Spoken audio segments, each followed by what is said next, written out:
Okay, well, I'm going to be taking a look at April's harvest. We're now on April 7th, the second day of the Battle of Shiloh, and I'm going to cover, I think, 6 o'clock turn, the 6:30 turn, and the 7 o'clock turn.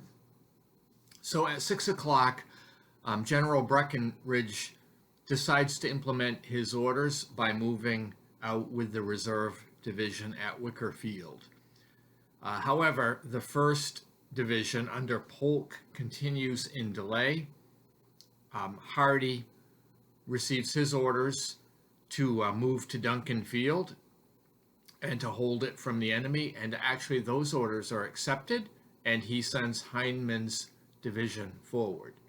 Now I'm going to go down to the map. I'm going to show you the map position at 7 o'clock, so you'll have to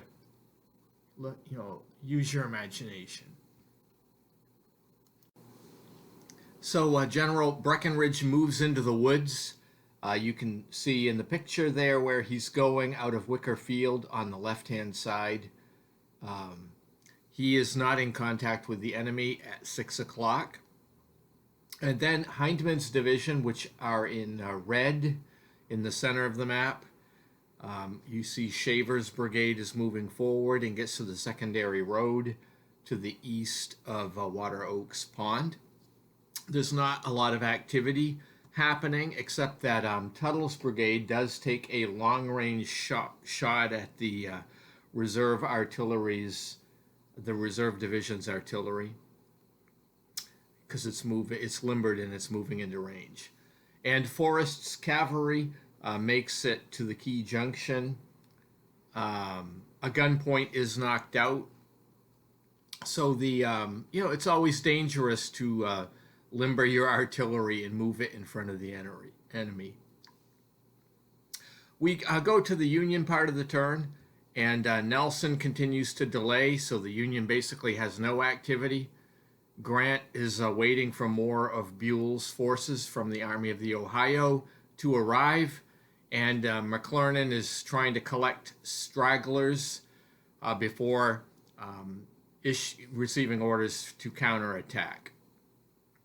So Hazen's brigade does arrive and moves to the river crossing. Tuttle's brigade takes another shot there at the Confederate artillery east of Wicker Field. You might be able to see that. And another gun point is destroyed.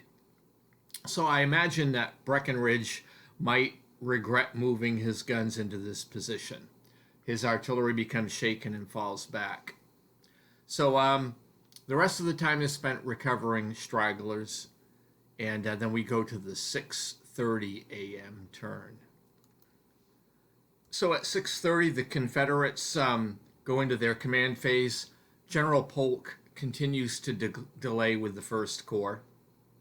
However, Breckinridge orders the Kentucky Brigade forward, and it moves into contact with Tuttle, and they exchange fire, and Tuttle's brigade is forced back.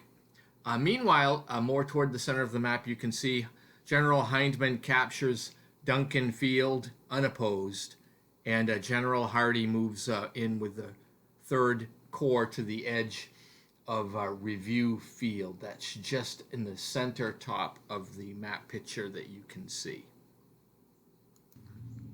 In the Union part of the turn, General Grant writes orders for McClernand. He's asking him to move out and advance to Crescent Field, and then to strike the rebels in the flank near Water Oaks Park. If you're looking at the map here, you can see Crescent Field is in the right-hand top of the map.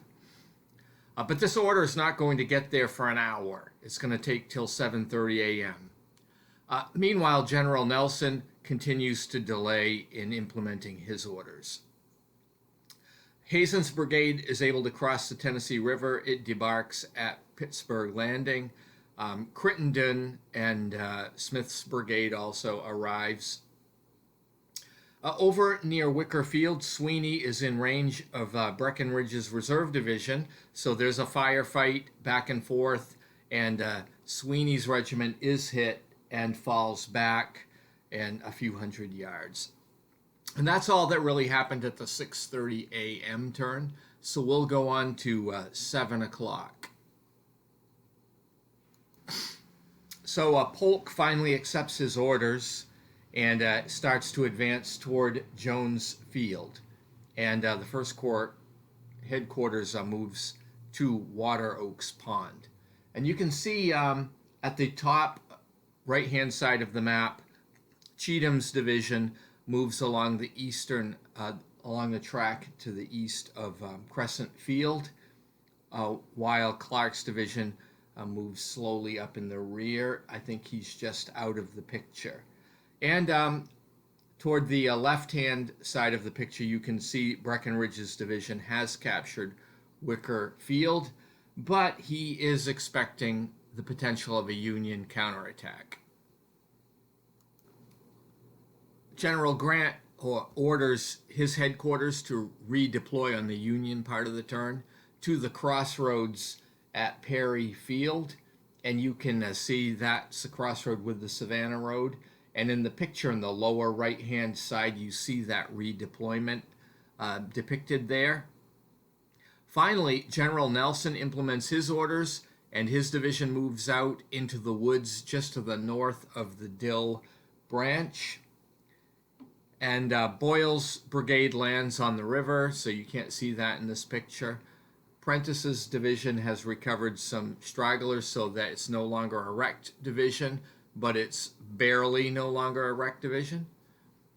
Anyway, that brings the 7 o'clock turn of April 7th, 1862 to a conclusion. I hope you enjoyed this installment, and if you're interested in what happens next, starting at 7:30 a.m., please stay tuned. Also, I would say have a great day. Thanks for watching.